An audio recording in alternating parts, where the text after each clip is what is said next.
한국말로 적혀 있는데 뭐 읽어보면 대충 알만한 내용은 그냥 스킵하고 빠르게 진행할게요. 그래서 우리 수업 중간고사 출제 및 진행 방침 안내고 공정하게 여러분들한테 동등한 시험과 관련한 정보를 드릴 수 있도록 이 안내문을 제가 미리 적어서 여러분들한테 먼저 보여드리고 있다라고 생각해 주시면 좋을 것 같아요. 우리 지금 6주차 수업 주간인데 시험은 9주차에 볼 건데 일단 3주 정도 텀을 두고 여러분들한테 먼저 소개를 해드리고 저도 이제 나중에 시험 문제 내거나 시험 진행할 때 여기 적혀 있는 내용을 토대로 이 내용에 입각해서 진행할 예정이니까 대충 그렇게 미리 약속을 해준다라 봐주시면 좋을 것 같습니다. 그래서 여러분들이 모두 동등한 정보들을 액세스하실 수 있도록 미리 게시하고 있다 봐주시면 좋을 것 같아요. 당연스럽게도 이 안내문 자체는 시험 범위에 포함되지 않으니까 이 문서에만 적혀있는 내용 굳이 막 외우거나 하실 필요는 전혀 없습니다. 시험이 몇 분입니까? 그런 거 안 물어본다는 거예요. 그다음에 시험과 관련한 거를 여러분이 저한테 개인적으로 물어본다거나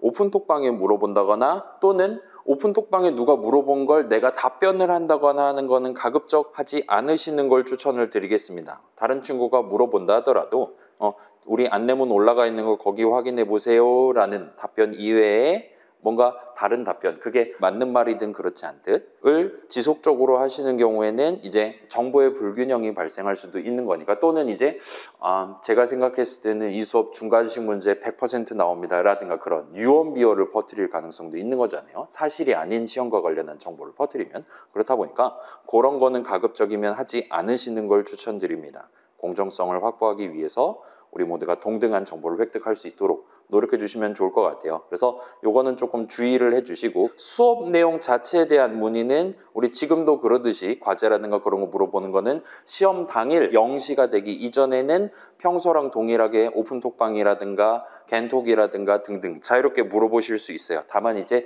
시험 당일 0시가 되면 제가 이제 출제자의 신분이 됩니다.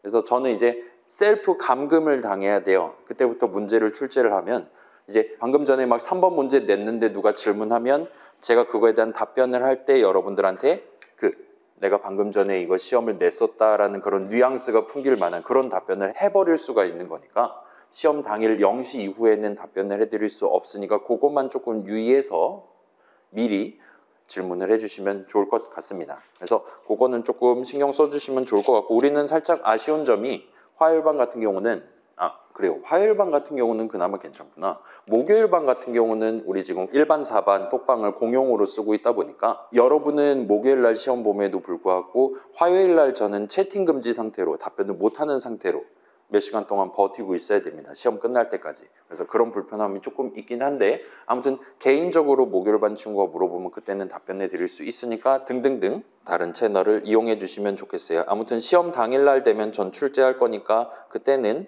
제가 답변을 못 해드린다는 거 양해해 주시고 미리 궁금한 거 있으면 물어봐 주시면 좋을 것 같습니다. 그 다음에 이 안내문 내용은 가급적이면 변경하지 않을 테니까 이 내용을 토대로 시험 공부를 준비를 하시면 될 것 같아요. 그래서 자 시험 시간 및 장소 관련입니다. 9주차 수업날 화요일반 같은 경우는 4월 30날이 되는 거예요. 우리 수업날 수업 시간에 시험을 보려고 하고 있습니다. 그래서 장소는 바뀔 수 있어요. 우리 지금 우리 반 같은 경우는 100명이잖아요. 여기에 100명이 앉아서 시험을 볼 수도 있고 아니면 50명 50명 나눠가지고 제가 감독관 한 분을 초빙해서 그렇게 진행할 수도 있습니다. 그래서 반별로 시험을 어디서 볼 거냐, 그 다음에 언제부터 언제까지 1교시 시험을 보고 언제부터 언제까지 2교시 볼 거냐 등등은 다음 주에 다시 LMS에다가 공지글로 반별로 따로 올리도록 하겠습니다. 아무튼 그렇게 봐주시면 좋을 것 같고 자 혹시나 만약에 이제 그런 친구가 현재 존재하기는 해요. 만약에 우리 9주차 수업날 수업 시간에 등교를 하기가 어렵다. 그래서 중간고사를 보기가 어렵다라면 우리 이번 주 토요일 4월 13일 토요일 밤까지 저한테 연락을 하시면 제가 대체 시험을 보실 수 있도록 해드리겠습니다. 일종의 조기 시험을 보실 수 있도록 할 거예요. 그렇게 9주차 수업날 시험 못 보는 친구들끼리만 모여서 최소 한 주 전에 먼저 시험을 보고 그 친구는 이제 9주차에 본인의 용무를 마치러 다녀오도록 그렇게 하려고 하고 있습니다. 그래서 이제 당연히 문제지는 원래 시험 보는 친구들이랑 다른 완전히 새로운 문제를 받게 될 거고, 일종의 밸런스 패치 관련해서는 그 한 주 일찍 시험을 본다는 것 자체를 일종의 페널티로 가져가시는 셈이니까 가급적이면 남들 시험 볼 때 시험을 보시는 걸 추천드려요. 그래서 피치 못할 사정이 있는 게 아닌 한 스케줄 잘 조절해서 다른 친구들이랑 같은 때 시험을 보시는 거를 강력하게 권장을 해드리겠습니다. 그렇긴 한데 그게 어렵다라면 4월 13일 이전에 꼭 저한테 얘기를 해주셔야 요 대체 시험 일정을 가져가실 수가 있어요. 요 이후에 저한테 얘기하시면 그때는 대체 시험이 아닌 조금 더 불리한 방향이 되겠죠. 아무래도 대처를 하게 되지 않을까 싶습니다. 우리 반 같은 경우는 설문했잖아요. 설문 본 결과 8주차에 시험 봅시다 라고 적혀있는 친구들이 몇 명 있긴 했는데, 일단은 저는 이렇게 읽었어요. 저는 8주차에 보고 싶습니다 라고 적은 게 아니라 저뿐만 아니라 남들도 다 8주차에 봤으면 좋겠습니다 라고 적은 걸로 저는 읽었습니다. 그렇기 때문에 그렇게 저 8주차에 봤으면 좋겠습니다 라고 적은 친구들은 굳이 막 제가 막 그 사람 이름 적어갖고 넌 그럼 8주차에 보세요, 한 주 일찍 보세요 이런 식으로 얘기 안 하고 그냥 못 본 척하고 일단은 우리 전부 다 9주차에 보는 걸로 그렇게 가져가려고 하고 있어요. 그렇게 해둠에도 불구하고 뭐 본인이 진짜로 남들이 9주차에 보든 그런 건 전혀 일도 상관없고 나는 8주차에 보고 싶다라면 그때는 저한테 얘기를 해주시면 그 사연을 듣고 아 이거 어쩔 수 없군요 싶으면 조기 시험을 보실 수 있도록 해드리겠습니다. 이 정도로 말씀드릴 수 있을 것 같고, 자, 요걸 아마 우리 수업에서 그 리믹스 영상에도 살짝 들어있긴 한데 지금은 짤막하게만 말씀드리고 넘겨볼게요. 우리 시험 중간고사밖에 안 볼 건데 이 중간고사를 2교시 이론 시험이랑 실습 시험으로 나눠 갖고 볼 겁니다. 그래서 1교시는 이론 시험이고 50점 만점에 50분짜리로 진행할 거예요. 그래서 이론 시험은 이제 대학교 수업에서 물어볼 만한 2가지 중에 하나인 우리 수업 내용을 잘 알고 있냐, 잘 들었냐 여부를 확인하기 위한 문항들이 출제가 될 겁니다. 그래서 여러분들이 우리 막 굵은 글씨 단어들 엄청 많잖아요. 그런 단어들이랑 그들 사이의 관계 및 차이점 등등에 대해 주로 물어볼 거예요. 그 여러분 이제까지 봤던 초등학교, 중학교, 고등학교 때 봤던 그런 시험들이랑 비슷한 느낌으로 출제된다 보시면 됩니다. 그리고 여기서는 반드시 여러분이 집에 가서 .pdf 파일 수업자료 슬라이드 열어보면 거기 어딘가에는 반드시 정답이 있을 법한 수업자료 안에 명시되어 있는 내용들 안에서만 문항이 출제될 예정입니다. 그 다음에 여기는 지금 수업을 잘 들었냐를 물어보는 거기 때문에 문제지에서 힌트를 거의 찾을 수가 없을 거예요. 부분 점수도 거의 없다 보시면 됩니다. 특히나 1교시 같은 경우는 이제 여러분이 나중에 회사를 간다거나 대학원에 간다거나 하면은 뭐 그냥 혼용해서 써도 무방한, 실질적으로 무방한 단어들이라 하더라도 걔네들을 칼같이 구분해서 적으셔야지만 정답으로 인정을 받을 법한 그런 부류의 문제들이 출제될 수 있습니다. 여러분 그 운전면허 생각해 보시면 운전면허 필기시험 생각해 봐요. 보통 그 필기시험 문제에서 나오는 수준으로 도덕적인 운전하는 사람 대한민국에 아무도 없잖아요. 그렇긴 하지만 그 필기시험을 보는 순간에는 아 그래 이렇게 살 수도 있는 거지 하면서 항상 정지한다라든가 뭐 보행자를 살핀다라든가 그런 문항들을 고르곤 하죠. 그런 문제가 지금 요 1학년 1학기 수업에 1교시 이론 시험에 등장한다 보시면 됩니다.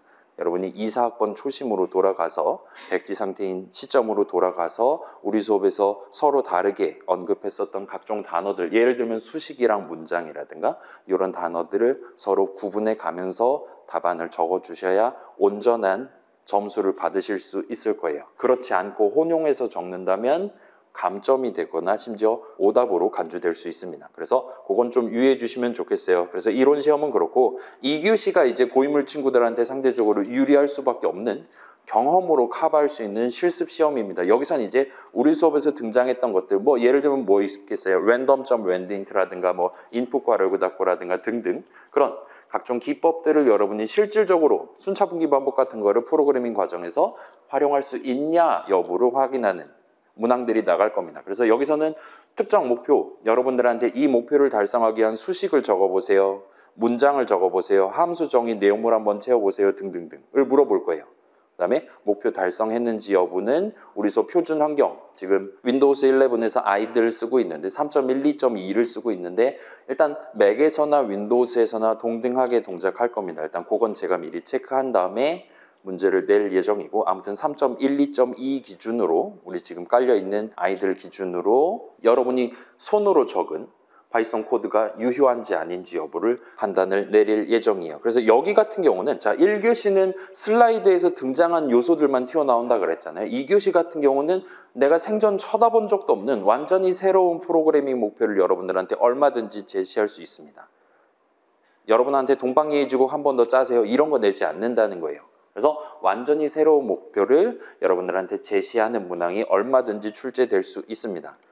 그리고 다양한 힌트들 제시할 거고 부분 점수 규칙도 많이 미리 마련을 해둘 거예요.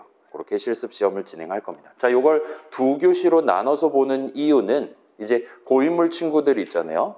예를 들어 C를 내가 30년 했다. 내 비록 20살이지만 30년 했다 하는 친구들은 2교시랑 1교시를 섞어가지고 문제를 드리면 2교시 문항에 적혀있는 힌트를 보고 1교시 문항 답을 때려 맞추는 게 가능해요. 경험으로 그거를 유출해낼 수가 있습니다. 그런 상황을 최대한 방지하기 위해서 일단 1교시 시험을 먼저 보고 그 문제지 다 거둔 다음에 비로소 그 1교시의 답으로 나왔어야 될, 여러분이 적었어야 될, 예를 들면 뭐 ID 값이라든가 그런 것들이 그냥 대놓고 문제의 힌트로 막 들어가 있는 수준의 2교시 문제지를 나눠드리고 실습 시험을 보기 시작하도록 그렇게 지금 마련해놨다라 보시면 좋을 것 같아요. 그래서 이번에 지금 백지 상태인 친구들이랑 고인물 친구들이랑 둘 다 수업을 잘 들었냐랑 우리 수업에서 배웠던 요소 잘 쓸 수 있냐 두 가지를 고르게 점수를 가져가실 수 있도록 그렇게 일종의 밸런스를 맞추기 위해 두 교시로 나눠서 본다 보시면 좋을 것 같습니다. 그래서 지금 50분 돼 있잖아요. 일단 시험은 기본적으로 2시간을 보려고 하고 있고 따라서 앞에 50분 하고 20분 쉬는 시간 갖고 그 다음에 2교시 50분을 한다 보시면 될 것 같아요. 우리 수업 시간은 보통은 3시간이니까 아마도 우리 3시에 스타트 했었다라면 3시 반부터 5시 반까지 2시간을 실제 시험에 쓰게 될 거다라고 예상하시면 좋을 것 같습니다. 이건 다음 주에 다시 한번 제가 LMS에다가 공지글로 올리도록 할게요. 아무튼 그렇습니다. 자, 그 다음 시험 범위 가장 중요한 거 슬라이드 잘 봐주시면 되고요. 그 다음에 특별한 마크를 부착해 둔 슬라이드라든가 .pdf 파일은 당연히 시험 범위에서 제외될 것이고 그 다음에 뭐 이 정도로만 보고 넘어갑시다. 얘는 그러려니 하고 갑시다 같은 것들을 굳이 막 구글 검색한다든가 GPT한테 물어본다든가 해서 더 공부를 해둘 필요는 없을 것 같아요. 일단 슬라이드에 대해서는 그 정도고 그 다음에 영상 자 대부분은 우리 슬라이드에 적혀 있는 내용을 수업 시간에 다뤘기 때문에 영상 러닝타임 대부분은 슬라이드에 적혀 있는 내용이랑 일치하게 됩니다. 서로 오버랩 되게 돼 있는데 일부 그렇지 않은 그냥 제가 말로만 얘기하고 넘어갔던 것들이 존재할 수도 있어요. 그런 애들은 일단은 시험 범위에 들어가기는 하지만 덜 중요하다라고 봐주시면 좋을 것 같아요. 그래서 .pdf 파일만 보고 GPT 요약해줘 한 다음에 그것만 보면서 시험 공부 끝내지 마시고 한 번은 더 우리 수업 시간에 어떤 거 했는지를 자세하게 체크를 해보시면 좋을 것 같습니다. 그 다음에 예시 코드도 한 번씩은 구경을 해보시면 좋을 것 같고 자 이제 몇몇 친구들은 우리 예시 코드 내지는 뭐 나이차 함수정의 내용물이라든가 그런 걸 달달 외워가지고 시험에 참여를 하는 친구들도 가끔 등장을 합니다. 근데 그거는 사실은 그렇게 효과적이진 않을 거예요. 우리 수업 시험 점수를 잘 받기 위한 방법들 중에 별로 효과적이지 않은 방법이라고 보시면 좋을 것 같아요. 그래서 그 당시에 적었던 문장 그 자체보다 어쩌다가 요 예시를 봤냐, 어쩌다가 이 코드를 작성하게 됐냐, 그다음에 그 코드 작성하고 나서 우리가 이걸 집어넣었더니 우리 확실히 이렇게 바뀐 것 같아요 라든가 등등 어떤 결론을 얻었었는지를 여러분이 연상해서 떠올리시는 게 중요합니다. 그래서 우리 .py 파일에도 별표 쳐놓은 부분이 있으니까 그런 건 당연히 제외를 해주시면 좋을 것 같고 그 다음에 예를 들어 과제 코드 생각해봐요. 뭐 new number baseball 내용물 1도 안 봐도 된다 그랬잖아요. 진짜로 1도 안 보셔도 됩니다. 거기 안에만 적혀 있었던 내용물은 절대로 시험에 출제되지 않으니까 걱정하지 않으셔도 좋을 것 같아요. 그래서 요 예시 코드, 영상, 슬라이드를 제외한 다른 파일들은 기본적으로 시험 범위에 해당하지 않는다라고 보시면 좋을 것 같아요. 자, 그 다음에 지금 우리 족보를 올렸잖아요. 그죠? 9주차 자리에다가 제가 이제 9주차 월요일 시험 봤던 문제지, 화요일 시험 봤던 문제지 등등을 매일 밤마다 또 다시 게시를 할 거예요. 그렇게 족보가 엄청나게 많습니다. 메가바이트 단위가 넘어가요. 그렇긴 한데 자, 걔네들은 당연스럽게도 시험 범위에는 해당하지 않아요. 여러분이 기출만 보고 뭐 예를 들면 24시간 전사가 되겠다 뭐 그런 거 얘기하잖아요. 에브리타임에서. 그런 마인드로 기출만 정복해서 우리 수업 시험을 보는 건 저는 권장을 드리지 않습니다. 그래서 위험할 수 있으니까 제가 얼마든지 변절할 수 있단 말이에요. 우리 막 출티자가 지금 한두 명이 아니란 말이죠. 얼마든지 변절할 수 있기 때문에 작년도의 저를 믿지 마시고 월요일에 저를 믿지 마시고 꼭 우리 시험 범위 가장 중요 슬라이드, 그다음에 덜 중요 영상이랑 .py 파일 같은 걸 소개했으니까 약간 전공법으로 일단 8주차에 기초 과목들 미분적 분학 미리 잘 챙겨 두시고 걔네 여러분 나중에 다시 들으려면 피똥 쌉니다. 이번에 꼭 좋은 점수 받으셔야 돼요.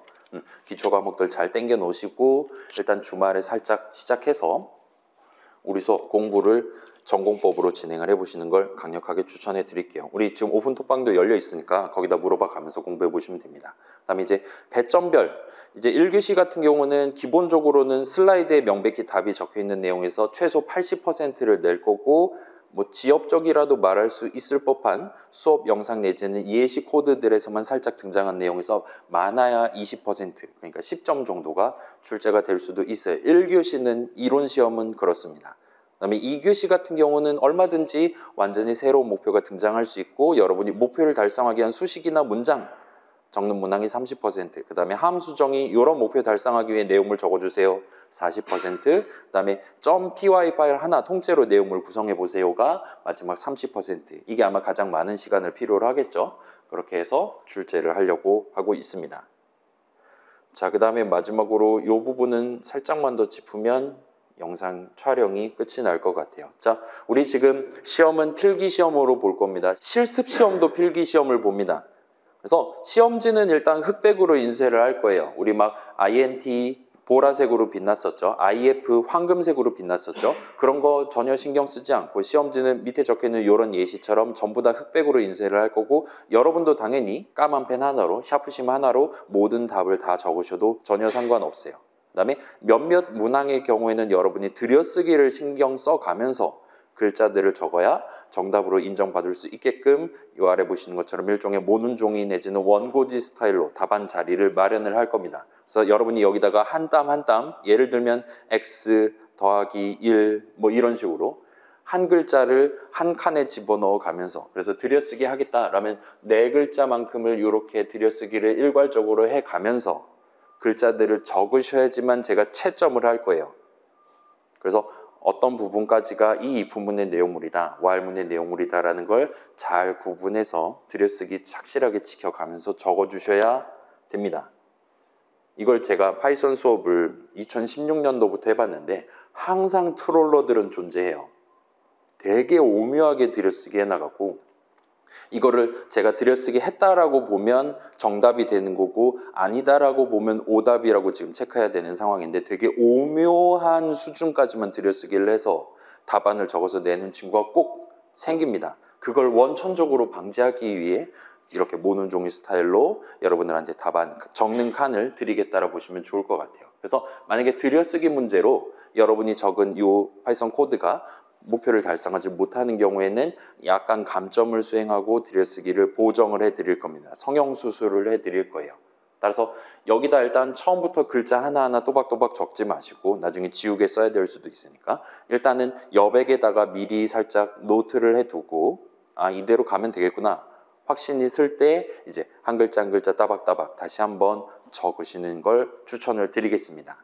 그 다음에 자 당연히 오래 걸릴 거예요. 키보드 치는 것보다 훨씬 더 오래 걸릴 겁니다. 그걸 감안해서 각각 문항별 배점 내지는 시간을 안배를 할 거예요. 그렇기 때문에 아 나 모눈종이 다 필요 없어 나는 그냥 서명하듯이 휘갈게 적어야지 하면 제가 절대로 그거는 채점 대상으로 삼지 않도록 하겠습니다. 꼭 모눈종이 다른 친구들도 느리게 적고 있고 힘들게 적고 있으니까 그런 친구들이랑 동등하게 한 글자 한 글자 나눠가면서 적어주시면 좋을 것 같아요.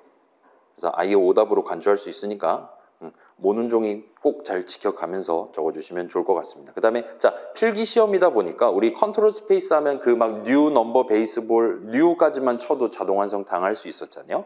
그런 기능의 도움을 받는 게 불가능하니까 2교시 실습 문항에서 제가 새로 도입하는 이름들은 위에서 보이는 것처럼 뭐 N이라든가 X라든가 A라든가와 같이 여러분이 그냥 편하게 적으실 수 있도록 가급적 짧은 이름으로 도입을 해서 보여드릴 예정이에요. 물론 여러분도 새로운 이름 정할 때 문항에서 요구를 하는 게 아닌 이상은 여러분이 자유롭게 이름을 정해가면서 진행을 하시면 됩니다. 그다음에 그렇지 않은, 그러니까 제가 정한 이름, 여러분이 정하는 이름이 아니라 누군가가 우리 선배분들이 미리 정해둔, 예를 들면 인풋과 같은 이런 느낌의 보라색으로 지금 표시되는 이름들은 뭐 일단은 그냥 있는 그대로 쓰셔야 될 것 같긴 한데, 아무튼 간에 이런 보라색 이름들은 문항에서 특별한 추가적인 설명 없이 여러분들이 당연히 input이라는 함수 사용하는 방법, 프린트 쓰는 방법을 안다고 전제하고 문제를 출제를 할 수가 있어요. 그래서 여러분들한테 자, 지금 위에서도 비슷한 느낌이죠. 여기도 그냥 input, int 그런 거에 대한 특별한 설명 없이 그냥 예시 코드 적어놓고, 여기도 지금 그냥 예시 코드 적혀 있어요. 여러분들 답안을 적을 때 이런 보라색 이름 적혀 있었던 이름들을 여러분이 아는 한도 내에서 최대한 사용해 가면서 적으셔야 정답으로 인정받게 되는 상황이 얼마든지 나올 수 있습니다. 물론 이제 보라색 이름이 한두 개가 아니고 걔네들을 전부 다 여러분이 외우실 필요는 없어요. 우리 수업에서 직접 설명하지 않은 보라색 이름들은 전혀 외울 필요 없으니까 우리 지금 나온 거 뭐 있어요? 여러분 기억나는 거 뭐 있습니까? 일단 형식 이름들 int, float, bool, str, list 정도 있었죠. range도 있긴 하지만 아무튼 간에 그 다음에 뭐 함수 이름들 뭐 input, print 정도 있었죠. 뭐 다른 것도 있긴 하지만 아무튼 걔네들 정도 제외하면 dir, vars 막 그 정도 제외하면 막 우리 수업에서 직접 설명하지 않았던 보라색 이름들은 전혀 여러분이 외우실 필요 없습니다. 따라서 슬라이드 내용만 잘 확인해 두시면 요 보라색 이름과 관련한 건 크게 걱정 안 하셔도 될 거예요. 그 다음에 이전 예시에서 새로 정했던 이름 막 이런 이스턴 굿매너 컨트리라든가 이런 당시의 목표를 달성하기 위해 당시의 우리가 직접 도입했었던 이름들 역시나 전혀 외우실 필요 없습니다. 2교시 실습 문제에서는 저 당시에는 저런 이름 썼다 쳐도 그런 거랑 1도 상관없이 얼마든지 제가 새로운 이름을 정해서 여러분들한테 드릴 수 있고, 여러분들도 얼마든지 여러분의 목표에 맞는 새로운 이름 짧게 해서 자유롭게 도입해 가면서 답안을 적으실 수 있어요. 그래서 이 정도까지 하면 일단은 전반적인 설명이 끝이 납니다.